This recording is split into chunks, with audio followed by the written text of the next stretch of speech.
I now see our town moderator. You're rude.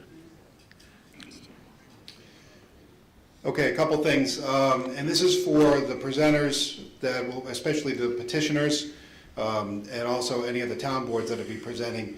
You have 5 minutes to present at the beginning of your article when you get up before the microphone, and after that, the response will be 2 minutes from any of the boards and any of the citizens that are responding to that article. So as long as everybody's aware of that, and I'll be contacting all the petitioners and just reminding them of this, make sure that your presentation is limited to 5 minutes. If you've got any PowerPoint type information you want to put up, you can talk to Nancy, talk to Patty. We can make sure that we get that PowerPoint coordinated for you. And that's the way we've done it every year, so that's not a change.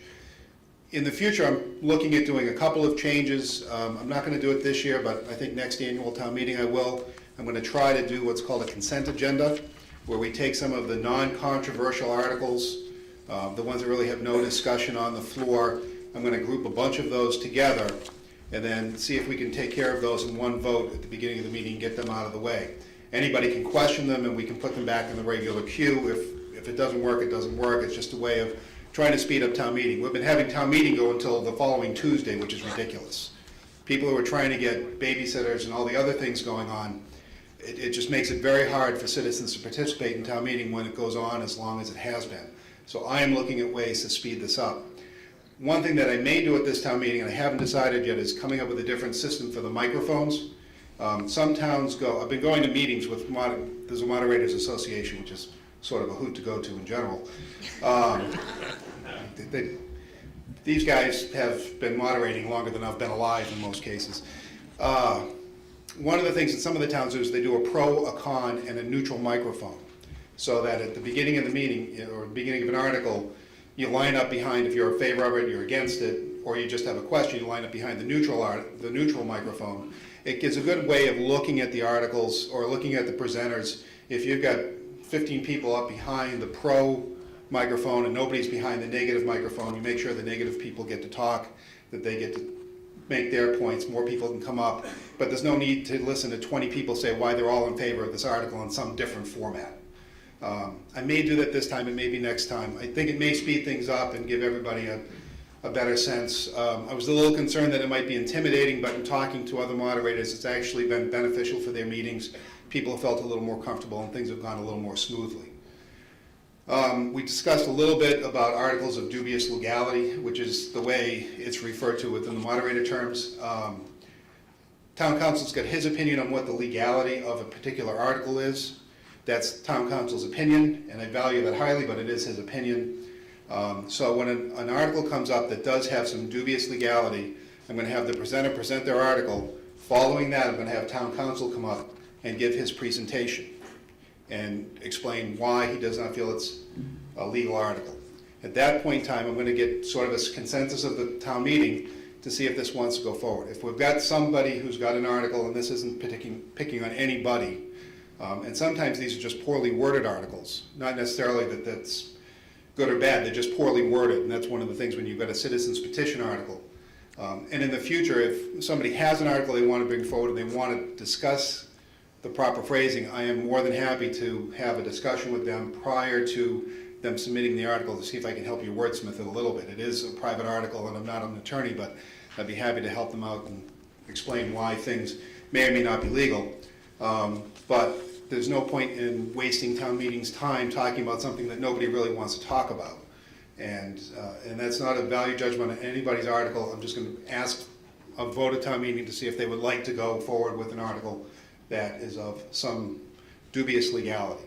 Town meeting wants to go forward with it, that's great. It's town meeting's vote, it's not my vote. I think that's it. Thank you very much. Anybody have a question for the moderator while he's up here? I do, yes.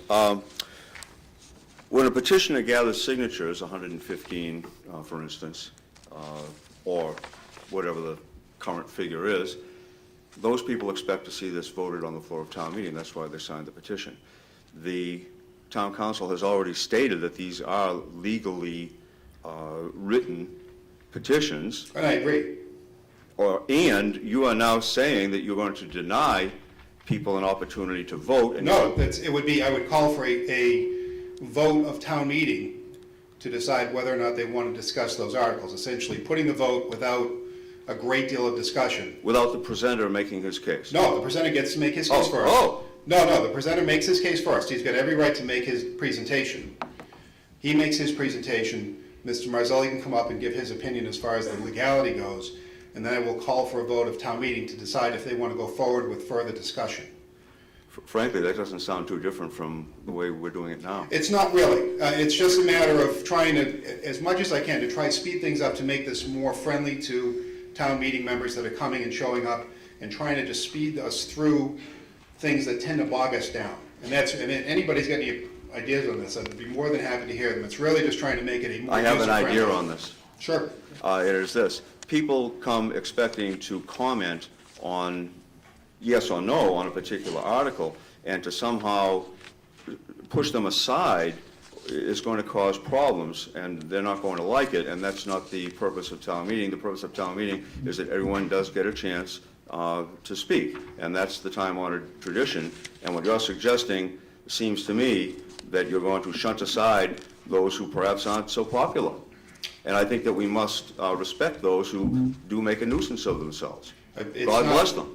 It's not a matter of disrespecting the people who are coming up with controversial articles at all. I want them to have a full chance to present whatever they want to present. But I also don't want to have a town meeting be held hostage to things that aren't going to be able to go forward. And if people agree with that or they don't agree with it, we'll see how town meeting goes with it. It's the town meeting voters that get to decide. Joe? I thought we sort of already came to a consensus that it was not us town meetings' place to determine the legality, ultimate legality of it. And that's what you're doing, is you're creating a debate on the legality of an article. And without even allowing, providing for any kind of rebuttal to an opinion, which is going to be having, which is going to have excess weight if it's the last opinion expressed. I'll allow a presenter, and this isn't just towards you, because you're not the only one that's got an article that's of somewhat dubious legality in this. And I'm not making a value judgment, but I would certainly give you an opportunity to rebut. Well, I would defend the rights of those people too, because town meeting is about the people, it's about the voters, and it's about the collective wisdom and knowledge of town meeting coming together. And in that audience, there's a lot of knowledge and a lot of wisdom. And for you to just arbitrarily restrict the debate between two people, town council and myself, for example, as a presenter, is grossly unfair to the voters, the lawyers, the accountants, the environmental scientists that are all part of this body. They come there because this is their chance to participate in town government, and you're cutting it off. That's not fair. I haven't done anything yet. Okay. The legality All right, that's- is not the issue Joe, being Joe, debated. The Joe, article is Joe, being we got debated. your point. Katie? Thank you. Mr. Moderator, I have a question. Sure. How many people, is it like a 10-person thing to have it go forward? Or I haven't is it- really, Okay. it's an idea that I've been throwing around. I'm just being honest when I come up to say, here are the ideas that I've got going forward, I could change them. I mean, it's one of these things that I want to try to get town meetings to move more quickly. I want to try to expedite, I don't want to disenfranchise anybody in this process, that's not my intent. My intent is to not bog down town meeting, which is what's been happening over the last few years, is that a number of years ago, we were getting town meeting done in 3 days, now it's 5. And I don't think that that's helping anybody do good government, so I'm trying to figure out ways to speed that up. I mean, if it turns out that this is a bad idea, and as I think about it from what you've said, I could change my opinion on it. Jimmy,